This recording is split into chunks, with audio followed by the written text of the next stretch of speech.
Hi friends, அனைவருக்கும் வணக்கம். Welcome to அன்னமகரம் kitchen friends. நம்ம இன்றைக்கி சிம்பிளாகவும் டேஸ்ட்டாகவும் இருக்கிற மாதிரி சென்னா கிரேவி ரெசிபி தாங்க பார்க்க போகிறோம்.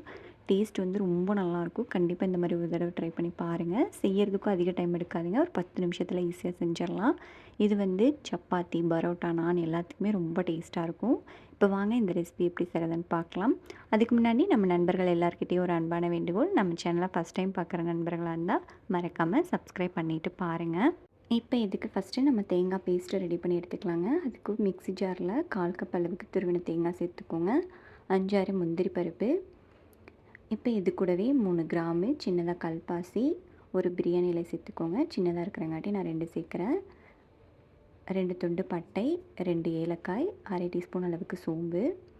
இப்போ இது கூடவே கொஞ்சமாக கொத்தமல்லி தழை சேர்த்துக்கலாங்க. கொஞ்சம் தண்ணி சேர்த்து இதை நல்லா பேஸ்ட்டாக அரைச்சி எடுத்து வச்சுக்கோங்க. இப்போ இது இருக்கட்டும்.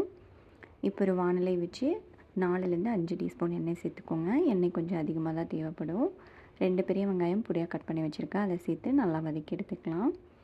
வெங்காயம் நல்லா வதங்கினது இது கூடவே 2 டீஸ்பூன் அளவுக்கு கொத்தமல்லி பொடி, உங்கள் காரத்துக்கு தகுந்த மாதிரி மிளகாய் பொடி சேர்த்துக்கோங்க.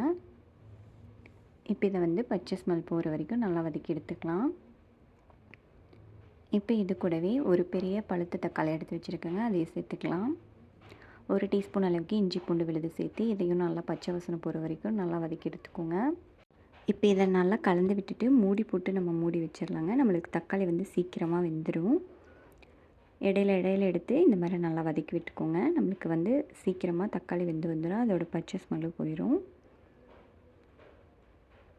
இப்போ இதோட பச்சை ஸ்மெல்லாம் போனதுக்கப்புறமா இது கூடவே 1/2 டீஸ்பூன் அளவுக்கு சீரகப்பொடி, 1/4 டீஸ்பூன் அளவுக்கு மஞ்சள் பொடி சேர்த்து நல்லா கலந்து விட்டுக்கலாம். ஒரு நிமிஷம் நல்லா கலந்து விட்டுக்கோங்க. இப்போ இது கூடவே நம்ம அரைச்சி வச்சுருந்த தேங்காய் விழுதை சேர்த்துக்கலாம். இப்போ இதை வந்து தண்ணியெல்லாம் எதுவும் சேர்க்காமல் ஒரு 2லேருந்து 3 நிமிஷம் நல்லா வதக்கி விட்டுக்கோங்க. நம்மளுக்கு வந்து நல்லா திக்காய் வரணும். பாருங்கள், இந்த அளவுக்கு வரணும். அதுக்கப்புறமா தான் நம்ம வந்து வேக வச்சுருந்த சுண்டல் சேர்க்கணும். நம்மளுக்கு திக்கானதுக்கப்புறமா சேர்க்கும்போது தான் டேஸ்ட் வந்து ரொம்ப நல்லாயிருக்கும். இப்போ இது கூடவே நான் வந்து 1 கப் அளவுக்கு வெள்ளை சுண்டல் வந்து வேக வச்சு எடுத்து வச்சுருக்கேங்க. அதை சேர்த்துக்கலாம். சேர்த்துட்டு நல்லா கலந்து விட்டுக்கோங்க. இப்போ இது கூடவே 3/4 டீஸ்பூன் அளவுக்கு கரம் மசாலா, 1/2 டீஸ்பூன் அளவுக்கு மிளகுத்தூள் சேர்த்துக்கோங்க.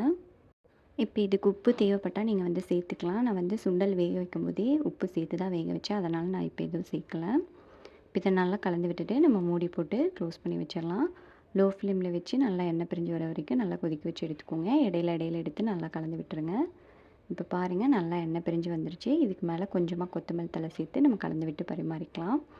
டேஸ்ட்டு ரொம்ப நல்லா இருந்துச்சு. கண்டிப்பாக ட்ரை பண்ணி பாருங்கள். செஞ்சு பார்த்துட்டு எப்படி இருந்துச்சுன்னு உங்கள் கமெண்ட்ஸை மறக்காமல் கமெண்ட் செக்ஷனில் சொல்லுங்கள். இந்த வீடியோ பிடிச்சிருந்தா நம்ம சேனல் லைக் பண்ணி சப்ஸ்கிரைப் பண்ணிக்கோங்க. உங்கள் ஃப்ரெண்ட்ஸ் அண்ட் ஃபேமிலி மெம்பர்ஸ் கூடயும் ஷேர் பண்ணுங்கள். வீடியோ பார்த்த அனைவருக்கும் நன்றி.